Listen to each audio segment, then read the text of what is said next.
मोहतरमा असफिया बानो साहिबा,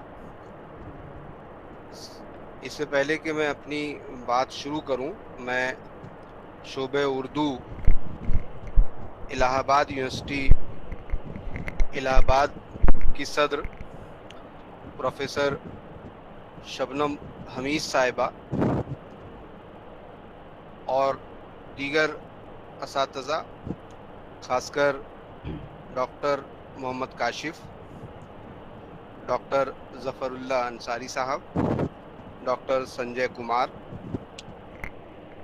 और अफसर हुसैन, जिन्होंने इस प्रोग्राम के इनेकाद में खासा किरदार अदा किया है। आप तमाम का शुक्रिया कि आपने मुझे इस महफिल में जोड़ने का काम किया, और आपको मुबारकबाद इसलिए कि आप लोगों ने एक बहुत अच्छे मौजू पर एक वेबिनार मुनक़िद किया, उर्दू अदब और हमारा मुस्तक़बिल। मैं अभी डॉक्टर काशिफ साहब की पूरी तकरीर सुन रहा था, पूरी तो नहीं, मेरे ख्याल से 2/3 मैंने सुनी होगी। तो उन्होंने बहुत तफसील से उर्दू अदब के ताल्लुक़ से उर्दू अदब की रिवायतें और मौजूदा सूरत हाल और मुस्तक़बिल के ताल्लुक़ से बहुत ही अच्छी बातें की हैं। यहाँ चूँकि बहुत से तालिब इल्म मौजूद हैं, मुझे बहुत खुशी हो रही है कि इलाहाबाद यूनिवर्सिटी के तालिब इल्म भी बहुत सरगर्म हैं। और जब से ये नया दौर आया है कोविड के ताल्लुक़ से, और हम लोग ऑफलाइन से ऑनलाइन हुए हैं, तब से बहुत कुछ तब्दील हुआ है। बिल्कुल मंजरनामा जो है वो तब्दील हो गया है। अब क्लासरूम टीचिंग अभी कब उसकी वापसी होगी कुछ कहा नहीं जा सकता, और ऑनलाइन टीचिंग से हम लोग रूबरू हैं। बहुत सारी चीज़ें ऑनलाइन हो गई हैं, सेमिनार भी वेबिनार में तब्दील हो चुके हैं। ऐसे में मैं अक्सर कहा करता हूँ कि ये एक बहुत बड़ा तब्दीली का दौर है, ख़ासकर ज़बानों के ताल्लुक़ से। उर्दू के ताल्लुक़ से अगर हम देखें तो बहुत ही तब्दीली हमारे यहाँ भी आई है। तो अब हम सबकी ज़िम्मेदारी है, हम असातिज़ा और हम उर्दू के खैरख़्वाह या उर्दू के तालिब इल्म जो किसी न किसी तौर से उर्दू से जुड़े हैं, उर्दू की फलाह व बहबूद के लिए काम कर रहे हैं, उन सबकी ज़िम्मेदारी अब ये हो जाती है कि ख़ुद को असर नौ साबित करें। ऐसे माहौल में, ऐसे मामलात में हमें ये ज़रूर सोचना होगा कि अब हम अपनी ज़बान और अपने अदब को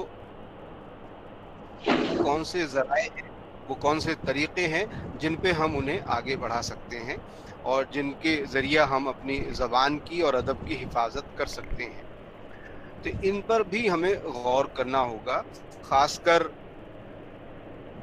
जब से मार्च से लॉकडाउन हुआ है और ऑनलाइन चीज़ें आई हैं, तब से हमारे यहाँ उर्दू में दो तरह के लोग पाए जाते हैं। एक बड़ा तबका है जो इस ऑनलाइन टीचिंग की मुखालफत कर रहा है, और कहीं ना कहीं उनकी बात में कुछ हकीकत तो है कि ऑनलाइन टीचिंग क्लासरूम टीचिंग का बदल नहीं हो सकती, और जो डायरेक्ट हमारा राब्ता हमारे तलबा से क्लासरूम में होता है, जिस तरह से हम क्लासरूम में किसी चीज़ को बहुत बेहतर तौर पे समझा पाते हैं और समझ पाते हैं, ये ऑनलाइन टीचिंग में ये बातें उस कदर मुतासिर कुन नहीं हो सकती। ये उन लोगों की दलील है इसके पीछे कि ये तरीका ठीक नहीं है। लेकिन एक तबका ऐसा भी हमारे उर्दू दां हजरात का है जो इस ऑनलाइन टीचिंग को बेहतर मान रहा है, और वो इसलिए भी बेहतर मान रहा है कि चूंकि अब इस वक्त फ़िलहाल हमारे पास कोई बदल नहीं है। क्लासरूम टीचिंग की वापसी कब होगी अभी कुछ कहा नहीं जा सकता। ऐसी सूरत में, ऐसे हालात में हमें, जबकि हम मजबूर हैं क्लासरूम टीचिंग की बजाय ऑनलाइन टीचिंग पर, तो हमें ऑनलाइन टीचिंग को न सिर्फ कबूल करना चाहिए बल्कि इसमें नए नए रास्ते निकालने, नए तरीके इख्तियार करने और इसको बेहतर से बेहतर बनाने की तरफ भी हमें सोचना चाहिए। मैं ज़ाती तौर पर ख़ुद क्लासरूम टीचिंग को पसंद करता हूँ, लेकिन अब चूँकि जो हालात जिस तरह के आए हैं, और अगर आप इन हालात को भी छोड़ दें तो आप देखेंगे जो बहुत अच्छे सब्जेक्ट्स हैं, मेडिकल या मैनेजमेंट या अच्छे लॉ कॉलेजेस जो हैं, उनमें ऑनलाइन टीचिंग पहले से राइज है। और मेरे साथियों और तालिब इल्मों, बहुत जल्द वो ज़माना आने वाला है जब ऑनलाइन टीचिंग भी हमारे, अगर क्लासेस शुरू भी हो गई तो भी हमारे साथ होगी ऑनलाइन टीचिंग, और हो सकता है आने वाले 10-20 वर्षों में बहुत कुछ ऑनलाइन हो जाए, हमारी टीचिंग का बहुत बड़ा हिस्सा ऑनलाइन हो जाए। अभी यूजीसी ने जो बातें की हैं कि जो निसाब पढ़ाया जाएगा यूनिवर्सिटीज़ और कॉलेजेस में, उसमें अगर हालात मामूल पे आ जाते हैं तब भी 80-20% का रेशियो यूजीसी ने तय किया है। 80% चीज़ें जो हैं वो ऑफलाइन होंगी और 20% को अभी से यूजीसी ने ऑनलाइन मानकर ऑनलाइन लेने और ऑनलाइन क्लासेस करने का हुक्मनामा यूजीसी का आ गया है। बहरहाल, इस पस मंज़र में अगर हम देखें उर्दू कहाँ है और उर्दू का मुस्तकबिल क्या है। देखिए, उर्दू के माजी पे हमने गौर किया, मैंने अभी काशिफ साहब को भी सुना और लोगों ने भी बात की होगी। हमारा माजी 700-800 साल पुराना माजी हमारा बहुत मजबूत, मुस्तहकम और रोशन है।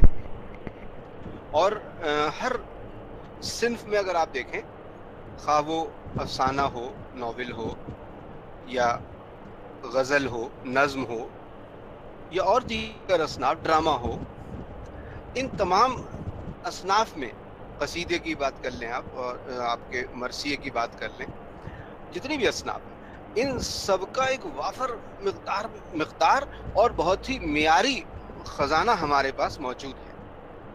और हर सिन्फ में हमारे पास कुछ ऐसे उदबा और शोरा मौजूद हैं जिनको हम आलमी सतह पर रख सकते हैं और जिनके कारनामों को हम किसी भी ज़बान के मुकाबिल बआसानी रख सकते हैं। यहाँ वक्त नहीं है कि मैं एक एक सिन्फ में आपको वो तमाम बातें बताऊं या गिनाऊं जो हमारा बहुत ही मजबूत और मुस्तहकम ख़जाना भी है, रिवायत भी है, और जिसके बलबूते आज उर्दू यहाँ पहुँची है और आज उर्दू बहुत मजबूत पोजीशन में है। लेकिन अब मौजूदा सूरत हाल क्या है, इस पर हमें गौर करना ही चाहिए और इसके बाद हम देखें कि मुस्तकबिल क्या होगा। देखिए, उर्दू ज़बान और अदब दोनों की हम बात करें, ज़बान है तो अदब भी है, तो पहले हम ज़बान की बात करें। ज़बान का मामला ये है कि पिछले तकरीबन 20-25 वर्षों में, आप नई सदी तक की बात भी कर सकते हैं, जब से नई सदी शुरू हुई है, आप देखेंगे कि हमारे यहाँ उर्दू पढ़ने वालों की तादाद बतदरीज कम होती गई है। हो सकता है आप मुझसे इत्तेफाक ना करें, क्योंकि ऐसा भी हो सकता है कि बाज़ शहरों में, बाज़ यूनिवर्सिटीज़ में और बाज़ कॉलेजेस में उर्दू के तालिब इल्मों की तादाद कम होने की बजाय बढ़ी है और बढ़ी होगी, यकीनन होगी। लेकिन हम मजमूई तौर पर अगर देखें, पूरे हिंदुस्तान की सतह पर अगर हम बात करें, तो तालिब इल्मों की तादाद में बतदरीज कमी आई है और कमी आ रही है। न सिर्फ आला तालीमी जो शोबे हमारे उनमें, बल्कि अगर आप देखें सानवी जो हमारा एक बड़ा हिस्सा है और प्राइमरी जो हमारा एक बहुत बड़ा जोन है, इन तीनों का अगर आप बगौर मुताला करें तो प्राइमरी सतह पर उर्दू पढ़ने वाले तालिब इल्मों की कमी जो है दिन ब दिन बढ़ रही है, मतलब बहुत ज़्यादा कमी उसमें वाक़ई हो रही है। सानवी सतह पर भी, चूँकि प्राइमरी सतह से जो बच्चे आगे बढ़ते हैं वो सानवी सतह पर आते हैं और सानवी के बाद फिर वो कॉलेजेस और यूनिवर्सिटीज़ में पहुँचते हैं। तो कोई भी चीज़ जब ख़त्म होती है या बहुत कम होती है तो ऊपर आते आते ऊपर उसके असरात वाज़े होते होते वक्त लगता है। तो यूनिवर्सिटी कॉलेजेस में हो सकता है बहुत सारे हमारे शोबे ऐसे हैं, बहुत सारी यूनिवर्सिटीज़ हमारी ऐसी हैं कि जहाँ अभी तालिब इल्मों की तादाद खातिर ख़्वाह है और वहाँ वो कम नहीं है। लेकिन आप देखेंगे कि प्राइमरी और जो बेसिक हमारी सतह है उर्दू की, वहाँ ज़रूर तालिब इल्मों की तादाद कम हो रही है और पूरे मुल्क की सतह पर ये सूरत जो है हमें गौर व फिक्र की दावत देती है। साथ ही दूसरी तरफ देखें तो अदब जो तख्लीक हो रहा है पिछले तकरीबन 20-25 सालों में, आप देखें तो अदब में कोई बहुत बड़ी वाज़ेह तब्दीली आप नहीं देख रहे हैं। बहुत बड़ा कोई अदब सामने नहीं आ रहा है। कोई बहुत मुख्तलिफ किस्म की चीज़ें वो अब हमारे सामने नहीं आ रही हैं। ऐसे नौजवान भी सामने नहीं आ रहे हैं, ऐसे लोग भी सामने नहीं आ रहे हैं जो इस पिछली जो साबिका चीज़ें हैं जो अब तक हमारे साथ चल रही हैं उनसे गुरेज करते हुए कोई नई चीज़ हमारे सामने पेश करें और कुछ नई बातें हमारे सामने आएँ। आज तक, मुझे माफ़ करें, आज तक हम जदीदियत और माबाद जदीदियत के एक खुशनुमा जाल या एक फरेब में मुब्तला हैं। हम उससे आगे सोच ही नहीं पा रहे।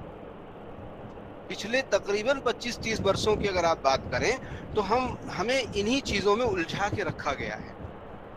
हमारा नौजवान, वो नौजवान जो बहुत बेहतर तौर पे जदीदियत को समझ ही नहीं पाता, जो बहुत बेहतर तौर पे माबाद जदीदियत को समझ नहीं पाता, इसमें तालिब इल्म का कसूर कम है। हमारे असातिज़ा, हम लोग और वो लोग जिन्होंने ये चीज़ें हमारे अदब में मुतारिफ़ कराई हैं, उन्होंने भी इन तमाम चीज़ों को, रुझानात को कुछ इस तरह से मुबहम तरीके से पेश किया है कि वो उमूमी तौर पर लोगों के समझ में नहीं आती। मैं आज अपने नौजवान साथियों से कहता हूँ कि अदब में ये सूरत हाल है। अदब पर एक अजीब सा जुमूस सा तारी है, एक अजीब सी फ़िज़ा है। तो ये एक पेशखीमा मुझे ऐसा लगता है कि किसी बड़े इनकलाब का पेशखीमा हो सकता है कि बहुत जल्द कोई चीज़ ऐसी हमारे सामने आए। तो अदब की मौजूदा सूरत हाल तो यही है। अब ये देखना है हमें कि अदब और ज़बान, इन दोनों का मुस्तक़बिल क्या है। हमारी उर्दू ज़बान का क्या मुस्तक़बिल है और अदब को क्या होगा अदब का। देखिए, ज़बान अगर बाकी रहेगी तो अदब रहेगा। ज़बान के पढ़ने वाले मौजूद होंगे तो अदब हमारा पढ़ा जाएगा। तो अदब को अभी आप फ़िलहाल एक तरफ रखें, आप ज़बान की बात करें। ज़बान कब बचती है? जब ज़बान के पढ़ने वाले होते हैं, जब ज़बान का इस्तेमाल करने वाले लोग होते हैं और उनमें बतदरीज इजाफा होता है। दूसरे, ज़बान में अगर रोज़गार मौजूद होता है तो वो ज़बान फिर आगे न सिर्फ महफूज रहती है बल्कि तरक्की करती है और मुख्तलिफ शोबों में, मुख्तलिफ समतों में ज़बान तरक्की करती है। तो मुझे माफ़ करें, पिछले तकरीबन 35-40 या और 50 साल की आप बात कर लें तो हमारे पास उर्दू के ताल्लुक़ से रोज़गार की सूरत में सिर्फ़ और सिर्फ एक ही चीज़ हमें दिखाई देती है, हमारे बुज़ुर्गों को भी और अब हमारी नस्ल तक भी ये हुआ है कि हम में से जितने लोग उर्दू से आला तालीम हासिल करते हैं उनकी नज़र में एक ही जॉब, एक ही रोज़गार होता है और वो होता है टीचिंग। हर एमए करने वाला तालिब इल्म, एमफिल और पीएचडी करने वाला तालिब इल्म, वो इसी नियत से एमफिल और पीएचडी करता है कि मुझे कहीं किसी कॉलेज या यूनिवर्सिटी में जॉब मिल जाए, और बीएड करते हैं लोग ताकि उन्हें स्कूलों में जॉब मिल जाए। तो जॉब के اردو میں روزگار کے مواقع کو محدود کرنا بھی ہم لوگوں نے ہی مطلب شروع کیا ہے. یہ پچھلے 50 سالوں میں ہم نے اردو کے روزگار کے جو مواقع ہیں ان کو ایک موقع تک لا کے محدود کر دیا, اور باقی نئے راستوں کی طرف ہم نے کبھی توجہ نہیں کی. ایسا نہیں ہے کہ اردو میں وہ صلاحیت نہیں ہے کہ وہ اور زیادہ روزگار فراہم کر سکے. نہیں, اردو ایسی زبان ہے, زندہ زبان ہے, جو وقت اور حالات کے مطابق خود کو ڈھال لیتی ہے. اس کی تازہ ترین مثال تو یہی ہے کہ آج ہم سیمینار کی جگہ ویبنار کر رہے ہیں, اور اردو میں بہت کامیاب ویبنار ہو رہے ہیں, اور وہ تمام باتیں ممکن ہو پا رہی ہیں جو سیمیناروں میں بھی ممکن نہیں تھی. مجھے معاف کریں, مجھے تو لگتا ہے کہ سیمیناروں سے زیادہ کامیاب ویبنار ہیں. اگر بہت سلیقے سے ویبنار کیے جائے, بہت سلیقے سے ان چیزوں کو پیش کیا جائے, تو یہ سیمینار سے زیادہ پراثر اور زیادہ بڑا دائرہ رکھتے ہیں. آج آپ دیکھیے, آپ کا یہ پروگرام کل ہند سطح پہ دیکھا جا رہا ہے, باہر کے لوگ بھی اس کو دیکھ رہے ہیں. جب ہم سیمینار کرتے تھے تو کتنے لوگوں تک پہنچتے تھے؟ 150, 200, 400, 500 لوگ. تو اردو ایسی زندہ زبان ہے, اردو میں وہ نزاکت ہے اور وہ لچک موجود ہے اردو میں, کہ وہ اپنے آپ کو ہر حالت یا ہر طرح کے حالات پہ خود کو ڈھال لیتی ہے, اور جو تقاضے ہوتے ہیں عصر کے, وقت کے, ان کے مطابق اردو ڈھل جاتی ہے. اردو اپنے آپ کو ڈھال رہی ہے, نئے اس پر ہم لوگ آ رہے ہیں. ضرورت صرف اس بات کی ہے کہ اگر ہمیں اپنے طالب علموں کا مستقبل یا زبان اور ادب کا مستقبل محفوظ رکھنا ہے یا اسے بہت بہتر بنانا ہے, تو ہمیں پہلا کام یہ کرنا ہوگا کہ ہمیں روزگار کے مواقع, نئے نئے مواقع تلاش کرنے ہوں گے. ہمیں اردو کے حوالے سے صرف درس و تدریس کی جو جابس ہیں, جو روزگار ہے, اس پر منحصر نہیں ہونا ہوگا. وہ تو ایک حصہ ہے ہمارے روزگار کا. ساتھ ہی ساتھ ہمیں ترجمہ نگاری ایک بہت بڑا فیلڈ ہے, بہت بڑا شعبہ ہے. اس میں روزگار کے بہت مواقع ہیں. ساتھیوں, میں آپ کو بتاؤں کہ میں 2 سال پہلے جرمنی گیا تھا. پوری جرمنی ہی نہیں, پورے یورپ میں اگر آپ بہت بہتر طور پہ جائزہ لیں تو ہزاروں نہیں لاکھوں لوگ ایسے ہیں جو ترجمے کو اپنا پیشہ بناتے ہیں, اور ترجمہ نگاری سے ہی وہ اپنی روزی روٹی کما رہے ہیں. اتنے مواقع ہیں. اردو سے جرمنی, اردو سے فرانسیسی, اردو سے جو رشین یا دوسری جو لینگویجز ہیں جو یورپ کی بہت مقبول زبانیں ہیں, ان زبانوں میں اگر اردو کے ترجمے اور اردو سے ان زبانوں میں ترجمے آپ کو اگر آتے ہیں تو آپ کبھی بے روزگار نہیں رہیں. خلیجی ممالک میں بھی عربی سے اردو ترجمہ آپ کو اگر آتا ہے, اردو سے عربی ترجمہ آپ کو آتا ہے, اور عربی سے انگریزی اور انگریزی سے عربی کرنا جانتے ہیں آپ, تو آپ کبھی بے روزگار نہیں رہیں گے. بہت بڑا شعبہ ہے ترجمے کا. ترجمے کو دوسری اگر آپ بات کریں تو میڈیا میں آپ دیکھیے, ریڈیو, ٹیلی ویژن, فلم, اور اب انٹرنیٹ ورلڈ, یہ پورے ایسے شعبہ ہائے زندگی ہیں کہ ان میں روزگار کے بہت مواقع ہیں. اور بہت خوشی کی بات ہے, یہ اردو کی بہت ہی سمجھیے کہ مقبولیت ہے, یا اردو کی سرشت میں وہ چیزیں شامل ہیں کہ اردو والا دوسری زبانیں, مطلب انگریزی بھی, ہندی بھی, اور دیگر زبانیں بھی, کوئی اردو جاننے والا جتنے اچھے سے بول سکتا ہے, وہ زبان والے بھی اتنے اچھے سے نہیں بول سکتے. مثلا انگریزی میں جو زیڈ ہے وہ اردو والا ہی اس کو زیڈ بول سکتا ہے بہت بہتر طور پر. ایف کو ایف بولنا بھی اردو والے ہی سے ہم تصور کر سکتے ہیں, ممکن تبھی ہے. یہی وجہ ہے کہ جب کہیں آپ الیکٹرانک میڈیا میں اینکر کے لیے یا نیوز ریڈر کے لیے یا کسی بھی پریزنٹر کے لیے آپ انٹرویو دینے جاتے ہیں, تو وہاں دیگر زبانوں والوں سے اردو والے کافی آگے ہوتے ہیں. ان کا تلفظ بہت اچھا ہوتا ہے, ان کی پیشکش بہت اچھی ہوتی ہے, تو ان کو زیادہ پریفر کیا جاتا ہے. تو یہ بہت بڑا شعبہ ہے. فلم انڈسٹری بہت بڑا شعبہ ہے. اگر ہم بہت بہتر طور پر ان شعبوں کو بھی اپنے اردو کے روزگار سے جوڑ لیں, اردو کے روزگار کے امکانات کو ہم ان میں شامل کر لیں, تو مجھے لگتا ہے کہ بہت بڑی دنیا ہے جو ہماری منتظر ہے. ضرورت اس بات کی ہے کہ ہم اپنے طالب علموں کو, ہم خود کو اس کے لائق بنائیں اور اس ماحول میں اپنے آپ کو ڈھال لیں. تب آپ دیکھیں گے کہ اردو کا جو مستقبل ہے بہت روشن اور بہت تابناک ہوگا. جب زبان کا مستقبل اچھا ہوگا تو ادب بھی ہمارا محفوظ ہوگا، اور ادب جو کچھ لکھا جائے گا وہ اگر اردو زبان والے نہیں ہوں گے تو پڑھے گا کون؟ غالب کو پڑھنے والے لوگ بھی تو چاہیے. مانا کہ غالب کی شاعری بہت ہی بلند پایا اور عالمی سطح کی شاعری ہے. مانا اقبال نے بہت کچھ لکھا اور اقبال نے ہمارے وقار کو بلند کیا، اور اقبال اردو کے بہت بڑے ایسے شاعر بھی ہیں جن کو نوبل کے طور ایوارڈ کے لیے بھی پیش کیا گیا. اور دنیا کی دوسری شاعری میں بھی اگر آپ کسی کو رکھ سکتے ہیں مقابل کسی کے تو وہ اقبال ہے ہمارے پاس، غالب ہے ہمارے پاس. لیکن جب ہمارے یہاں اردو جاننے والے لوگ نہیں ہوں گے، اردو زبان کے عالم نہیں ہوں گے تو پڑھے گا کون؟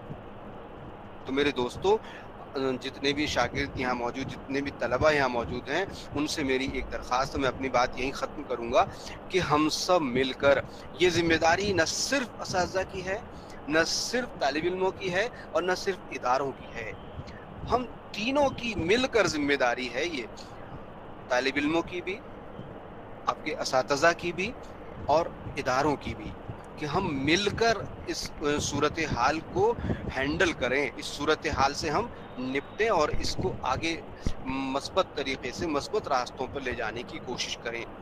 آخری بات کر کے دیکھیں، میں اپنی بات ختم کروں گا کہ کوئی بھی ادب ہو، کوئی بھی زبان ہو، کسی زبان کا ادب ہو، اس میں 4 چیزیں ہوتی ہیں.